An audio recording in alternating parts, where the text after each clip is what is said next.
Welcome to the Flip Thinking Podcast. In this podcast, you'll listen to intimate conversations between Berthold Gunster and his guests.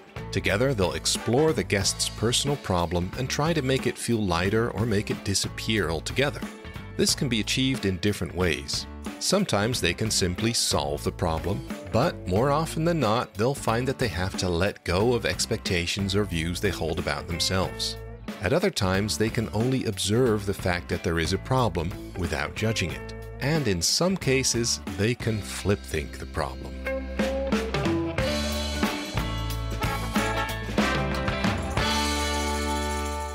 Good to have you here. Thank you. Sarah is the name, right? Right. With an H as the last letter. Yes. Can you tell me something about yourself?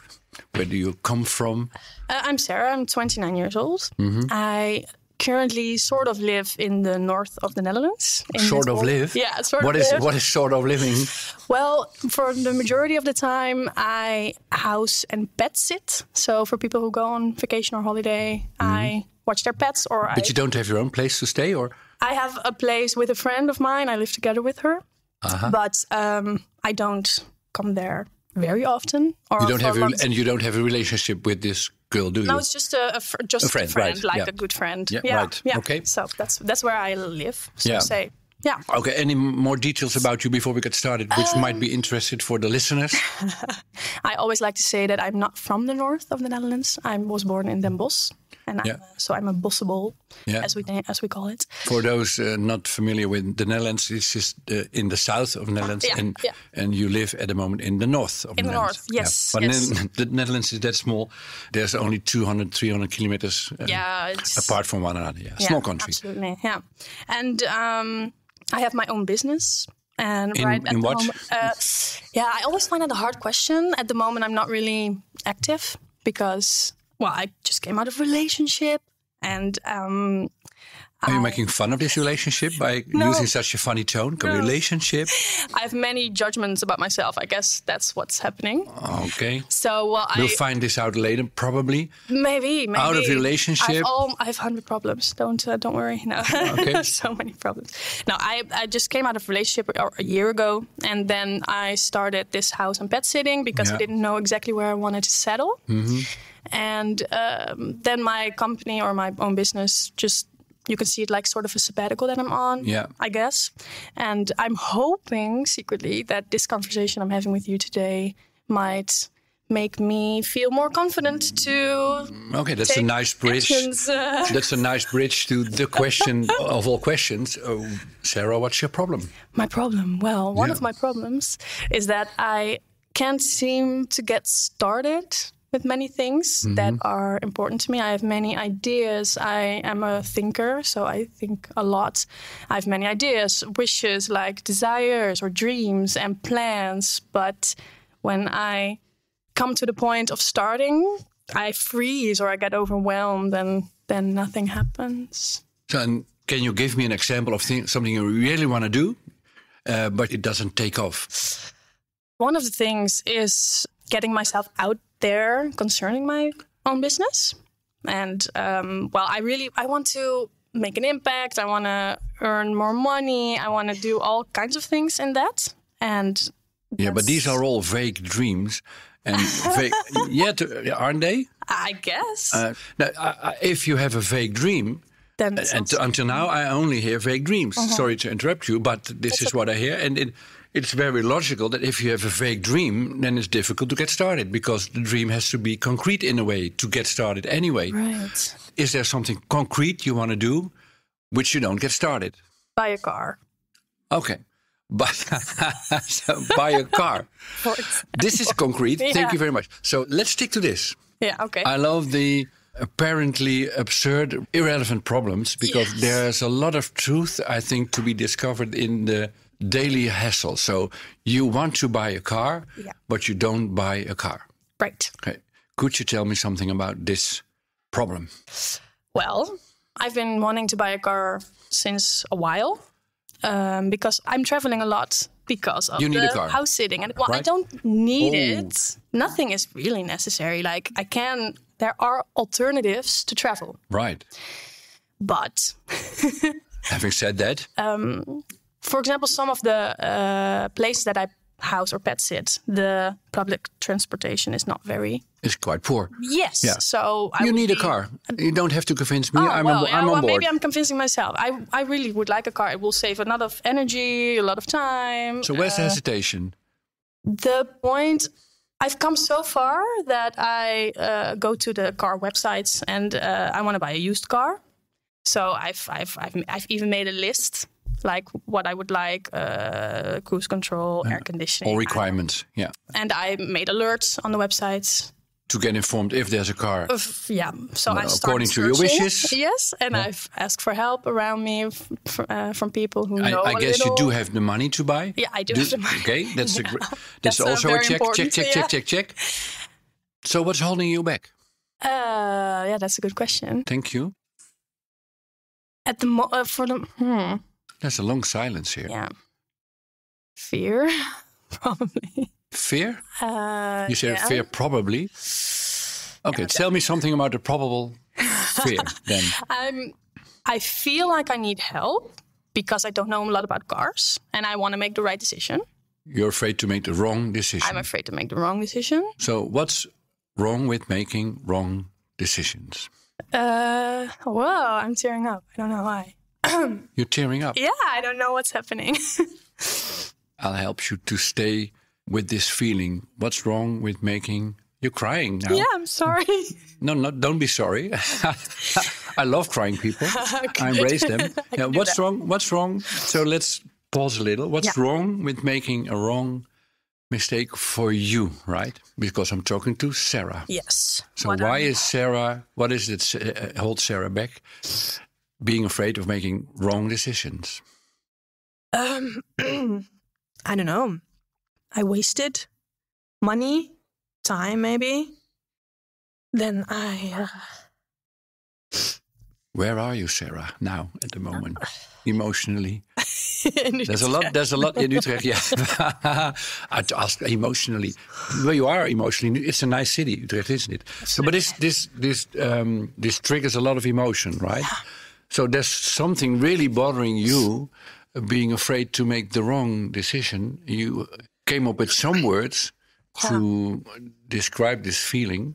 So what terrifies you making the wrong decision? I just state the same question again. I guess, what if I waste that part of my life? Or I have to waste that part of my life. Sorry, I'm not good enough, maybe, or. So if you make the wrong decision, then you waste a part of your life. And this underlines the fact that you are not good enough. You just said a lot in just a few words. So let's examine first the wasting life part. And then maybe... Are you all right? Yes. You are breathing heavily now. As it is a podcast now, and then I give descriptions for the listeners what's happening. Yeah. So what is it about wasting life? I'm very aware that we have a limited time, I guess, on this earth. No, it's not. I guess it's a fact. Everybody is so. Yeah, but how much I'm aware of it. Yeah, but everybody dies within a few days and 200 years, somewhere in between. But not everybody is aware of it. But you are. I feel like I'm more than average. I'm more aware of it. Sarah has only got one life. Right. And this is obviously an important life in your way of thinking. In my mind, yeah. So tell me about this one life of Sarah. What do you want me to say about it? Obviously, this one life is very important not to waste. Right. This is the word you used. Yes. So you, in your frame, in your ideology or your paradigm, life can be wasted. Right. Apparently. Life can be wasted. Sarah's life, if she does things wrong, will be a wasted life. Right? Yes. Is there also the opposite of a life not wasted? In my mind, there is. It's so hard to stay with the feeling and not to go too rational. I don't mind rational now. Okay. You can drop the feeling. We'll get back to the feeling if needed. I like rational. Nothing wrong with being rational. I love rational too. Same. So we're on the same page here. So there's a wasted life, and the opposite of a wasted life is accomplishing things. Yeah, valuable. Your dreams, valuable. Worthwhile. Worthwhile. Meaningful? Meaningful, ooh, yeah. Yeah, meaningful. Like You purpose, said meaningful.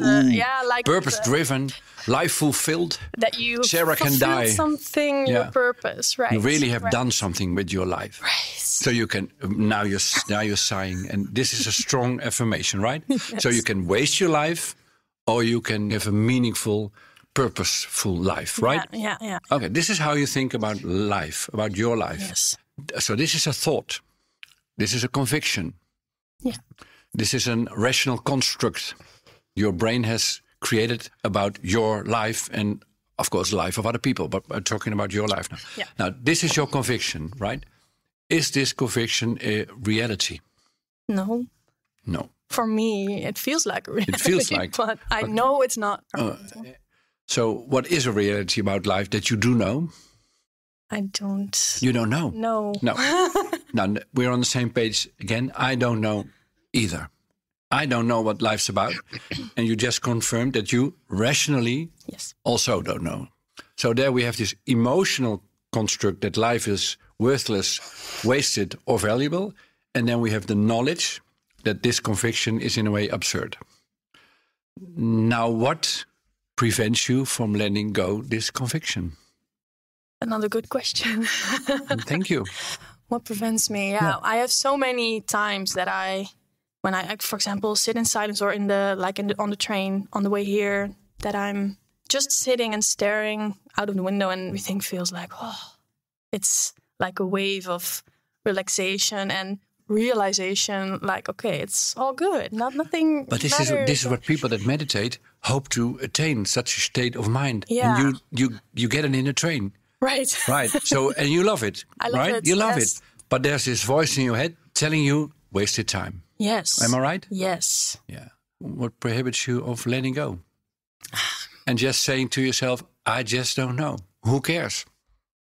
Something in me says, if you aren't productive or you don't use the time to do something or to achieve something, then you have a wasted life and are worthless, right? But why don't I? Why can't I let that So there's this voice in your head, right? Pushing you to do valuable things. I could just not listen to it, of course. But it's there. It's like a babbling box in your mind all the time saying, do something valuable, do something valuable, do something. You're wasting your time. This goes on a daily basis, I presume. Am I right? Yes. So now, how could you relate to this voice in your head? Because it's there. And if you want it to shut down, it will start shouting louder, right? Right. Everything you suppress has the intention to be stronger and to come back. Yeah. If you pay attention, it'll be there, right? Yes. So how can you, in a friendly, loving way, relate to this voice in your head?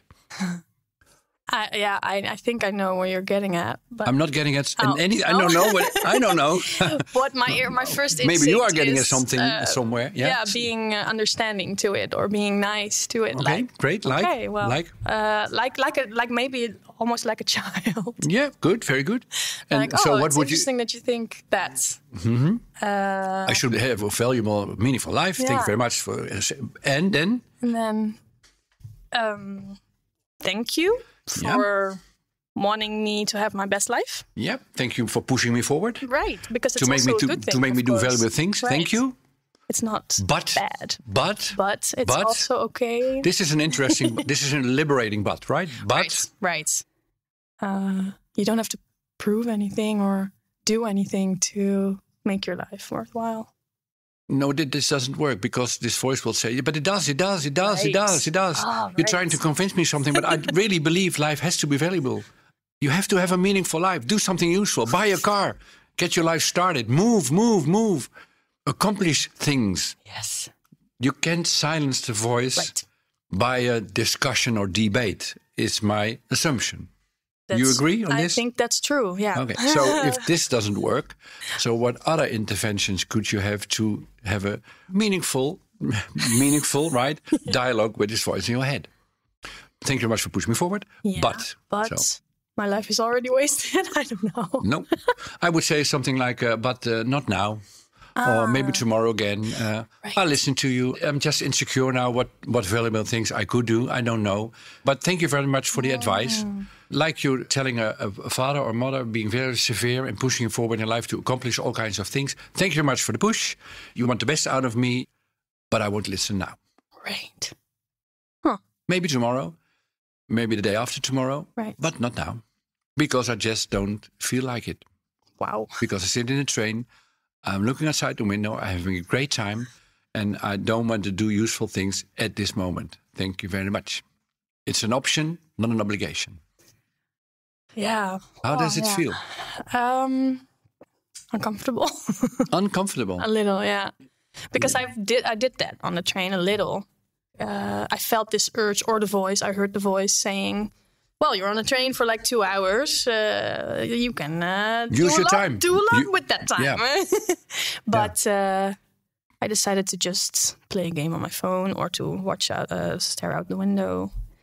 Achieve nothing at all. Yeah, but for example, when I have those lie in bed all day days, I can look forward to it very much. What's a lie in bed all day? Like just laying in bed all day and not doing anything. A lying in bed day. Pajama day, I don't know, something like that. Yeah.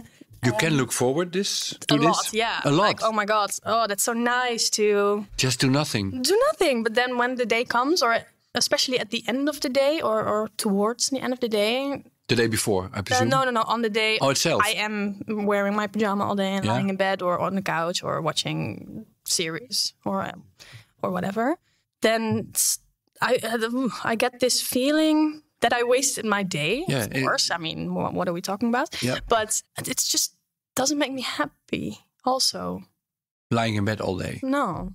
I can accept this because this is something you really want and you desire and you allow it yourself in a way, but there's continuously this critical voice in your head telling you, okay, for a moment, but. It's like stolen time. You don't really allow yourself not to have a pajama day. Ah, right. I guess. Yeah, that could be it. So it's a temporary option, but not a continuous option. Right. Okay. How do I get rid of that? Telling today's my pajama day, and tomorrow is tomorrow, and we'll see tomorrow. Yeah, but you have to do something. Okay, we'll see tomorrow. Wow. But are you going to do something tomorrow? Will you buy a car? Maybe I will. Maybe I won't. We'll see. If I want to, I just buy a car. If I don't want to, I don't buy a car. Right. It feels so hard.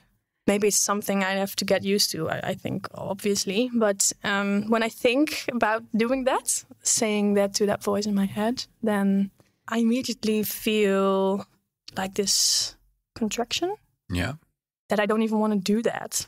Buying a car, for instance. Saying to that voice, maybe tomorrow, maybe not. Oh, well, what's holding you back? So what's holding you back then? I don't know. Start whispering.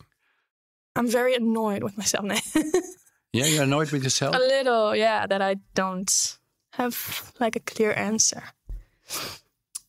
But you have told me a lot of things. I try to recap and then we continue. You told me there's this voice in your head and you have identified yourself with this voice, that life is worthless unless you do something productive, meaningful.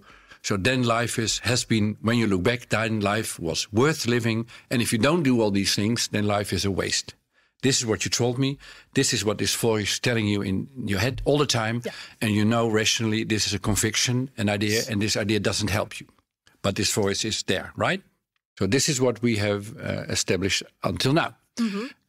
Now, there's some hesitation on your side because this is what you now know. This is a kind of new paradigm you could live, which is a really big shift. We mustn't be light about this. It's a big thing to shift from I have to have a meaningful life, otherwise it's wasted, to I just don't know. I just live my life, right? And what is it that you can't embrace this new paradigm of how to live, so to say? These are big questions. Do you have words for your tears now? I'm here, Sarah. What if? I don't go away. I'm here for you. Thank you. That's okay. I think, or what's coming up in my mind is like, what if it's not maybe a feeling of melancholy? Like, what am I doing it for? And if I don't do anything, then nothing will happen. It's like a lot of thoughts. almost 7 years ago, our dad, father, he died suddenly. Mm-hmm. You were 22 then? 7 years? You said 7 years, 23, right? yeah. 23. Yeah, a little bit in August. You have siblings? 2 sisters. Younger, older? Younger. Yeah. Younger than younger. you. How old were they at that time? My youngest sister is 5 years younger, and the other one is about in the middle. So she was 7. The youngest was 17. Yeah. And the other one in between. So 3 daughters, and relatively young, their father died. Very suddenly. Very suddenly, by an accident or an illness or a sickness or brain. How do you say that? A blood. Brain tumor. Yeah, no, a stroke. Was it a massive stroke? I think. Yeah, in a few hours. In a few hours, completely unexpected. So this was a disaster for your family, I presume.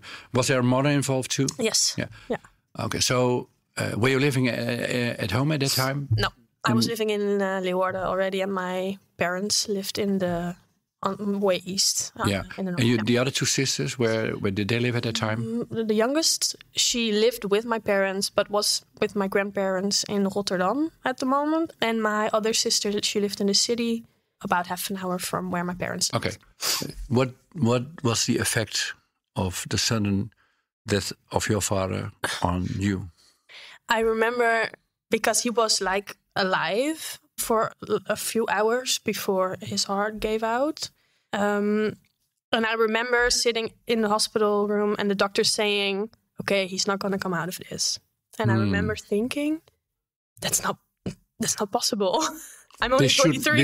This shouldn't happen. No. It doesn't happen. How like, completely flabbergasted. Yeah, in a way, shell-shocked. I have the first week, I think I couldn't even cry. I was like, it was so surreal. Right. So this had an enormous impact on your life and self-awareness, and it has something to do, because you came up with it, I presume, with what am I doing on earth? What is my task? What's life about? Right. So thank you. This is a strong right. Yeah. So what happened in that time with you and your thoughts about the purpose of your life, of what your life is about? You hear all these. I remember thinking, like, okay, now I'm going to make the most of my life. Or at least I'm going to worry less. I'm going to stress less. Like, you hear that when people have cancer, or they completely turn their life around and they never worry anymore. And it's all, of course, not all rainbows and sunshine, but... Don't waste your life on trivial things. Right. Make decisions, carry on, and make the best of it, because you only live once. Your father died young, and if you're not careful, you will die young, and then you haven't done the things you really want to do. Yeah. So anxiety slipped in through the front door of your life then. Now you have to speed up. Maybe. Make the best of it. Right. There's a maybe. This is not a yes. Well, there's some doubt there. I thought that, okay, well, one of the worst things that could happen happened. So I don't have to worry about a lot of, like what you said, the trivial things anymore. And I'm going to live my life and follow my dreams and all that stuff. But I don't. No, and it's not something you decided that you want to do, but it's something from that moment on you had to do. From that moment on, it wasn't a liberal choice to live the best life ever. Sentences I really hate, right? I want to say this to the listeners. I don't want everybody to live their best lives ever, because this gives you immediately panic. Because what is the best life? Who cares? I don't care. But from that moment on, living your best life wasn't an option, a choice. It was an obligation. It was a prison for you. Oh, right. Yes. Am I right? I think that's close. It's like I already lost my father, so make the most of it. And also, like... And dare to make bold decisions. Yes. Buy a car. The opposite happened, right? And this is what I encounter in these conversations all the time, that people want to avoid B. They try to attain A, and then they end up coming B. So my assumption is that in your quest to make the best life possible, you end up lying in bed doing nothing. Because the thing you want to avoid is actually the thing you attain. Yes, yeah. This is where you are now. Because you want to live the best life ever, and you hesitate buying a car.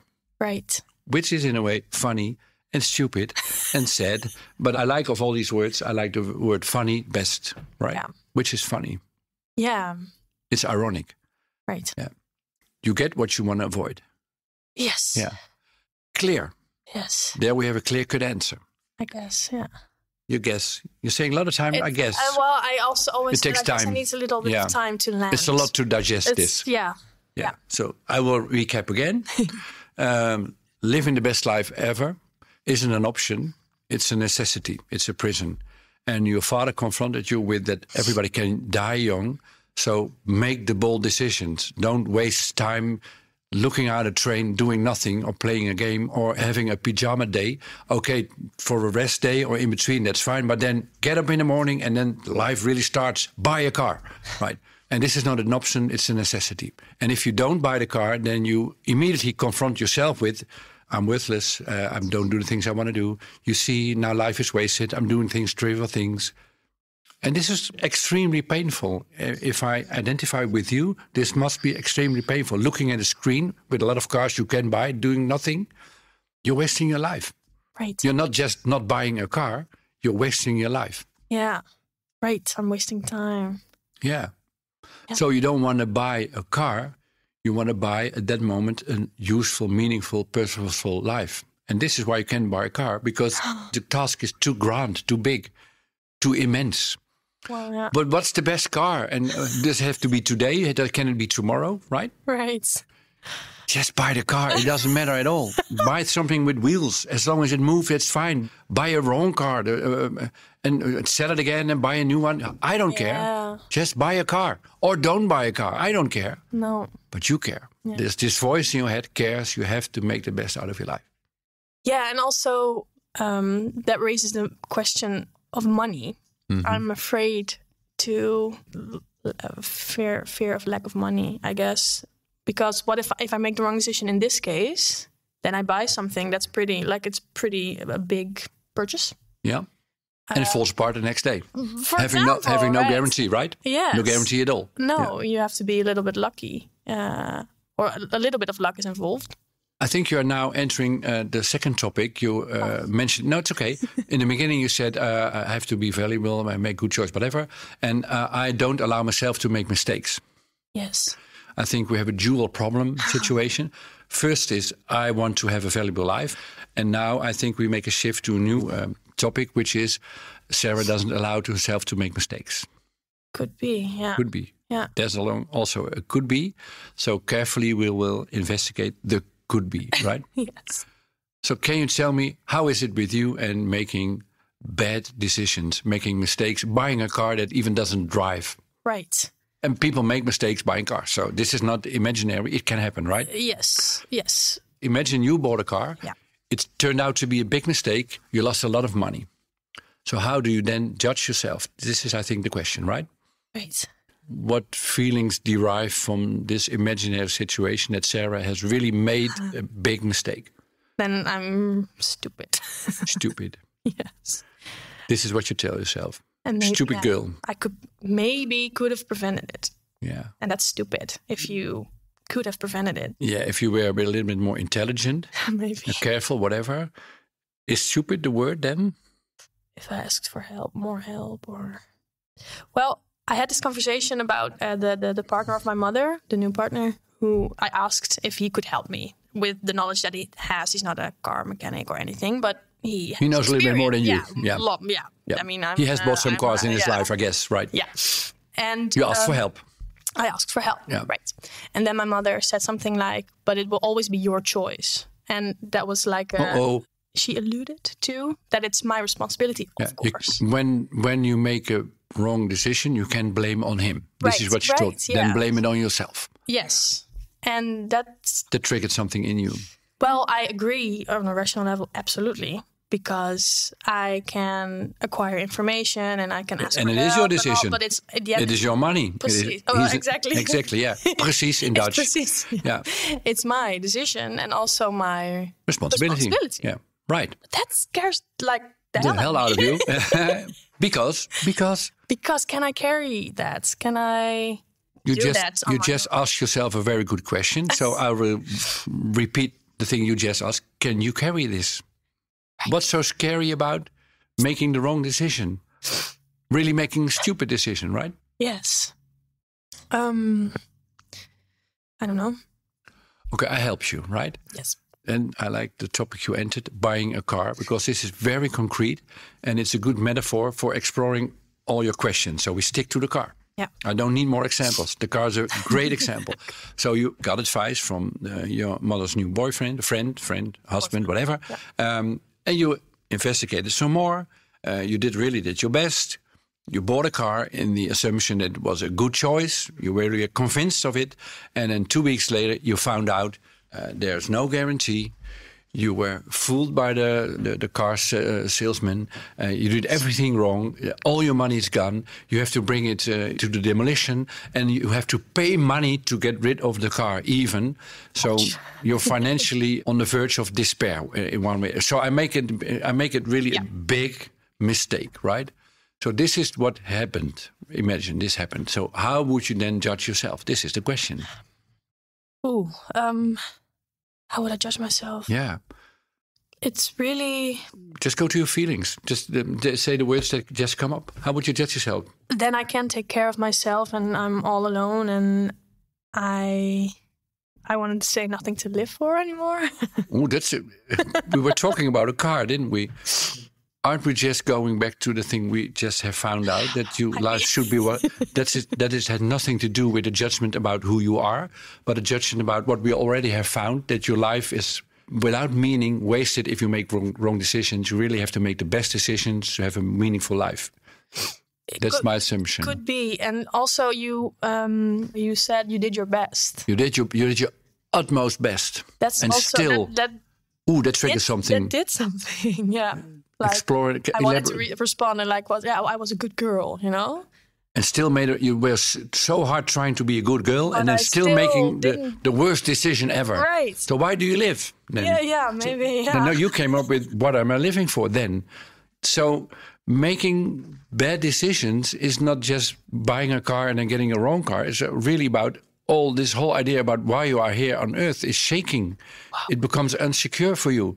There's so much depending on making the right decision that if I were you, I'd stay in bed and do nothing. Right. But if you do nothing, you can make the wrong decision. But yeah, then it turns out if you do nothing, then you have a wasted life. So now I understand where you're frozen in this kind of, you can never do good. Yep. If you do nothing, life is wasted. If you make the wrong decision, life is wasted too. Yes. Yeah. Wow. Good recap. Thank you very much. And it's getting very simple now, right? We're getting to the core. Thank you very much. So how could you describe me now? How is your emotional state of being now? How do you feel sitting here with me talking about this? There's a sigh again, which is a good sign, I guess. How are you feeling now? A little bit overwhelmed and sad also. Can you tell me something about the sadness?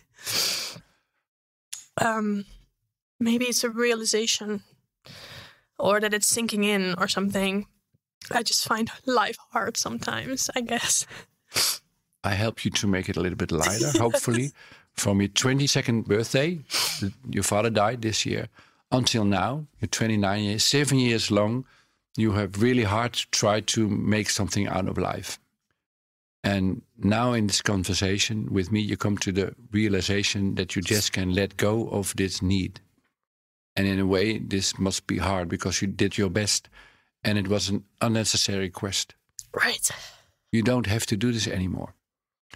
And now these 7 years, now I say to this voice in your head, these years were not a waste. Because this is what the voice will tell you now. So these years were a waste now, right? Yes. It's like a snake biting its own tail. Yep. Yeah, vicious. So there was a Sarah till 29, really trying to lead a purposeful life, making the best of it, living her best life ever. Yeah. And this Sarah can go on hold. And a new Sarah can live on from here, telling herself, I get up in the morning, I don't know what life's about. All I know is I want to buy a car. I just buy a car. Right. And it can be wrong. I do my best. I listen to advice. Of course, it's very nice to buy a good car, but you don't have to buy the best car. And you can allow yourself to make mistakes, because if life is wasted or not, we just don't know. Free yourself from this prison. Right. I would say. Would be nice. It would be nice. Yeah. And it is achievable. I've talked to people before, Yes. leading lousy lives, wasted lives, and coming to the realization that doing their best to give a meaningful life really makes their life empty and hard and difficult and not meaningful. Not meaningful in the end. Yeah, right. What you avoid is what you end up with. Yes. Yeah. So I think these were kind of final words. Do you agree with me? I do. Yep. This is a strong I do. Yeah. Yeah, you have. You're good at what you do. Yeah. Thank you. I always like compliments. And like we say in Dutch, they go in like cookies, biscuit. Ze gaan erin als een koekje. Thank you very much for being here and sharing your story with me. And you were very open and friendly, and I really like you. Thank you. Said this with a warm heart. And the funny thing is that we only needed one example, buying a car. And this is what I really like about these conversations, is that one apparently unimportant example can be a metaphor for a very deep, stubborn, psychological problem. And I think this is what just happened in this conversation. Yeah. So I hope you buy a car. I hope so too. Yeah. Buy a kind of mediocre car. Yeah. A car that drives. That's be nice. It. Yeah. That's the only requirement. And if you make a mistake, say, ha, to the voice, I just made a mistake. Is life wasted? Well, I'm still here. You're still here. Life cannot be wasted. Life just is. Yeah. Okay, amen. Amen. Amen. Hey, thank you for being here. And I also like the Dutchisms in between. Yeah, that's very nice. Okay, thank you very much. Thank you too. Do you want to flip think your own problem too? In Berthold Gunster's bestseller Flip Thinking, you will learn all about the life-changing art of turning problems into opportunities. Flip Thinking is available in England, Italy, Portugal, South Korea, United States, and soon in 17 other countries too. For info, check out flipthinking.info.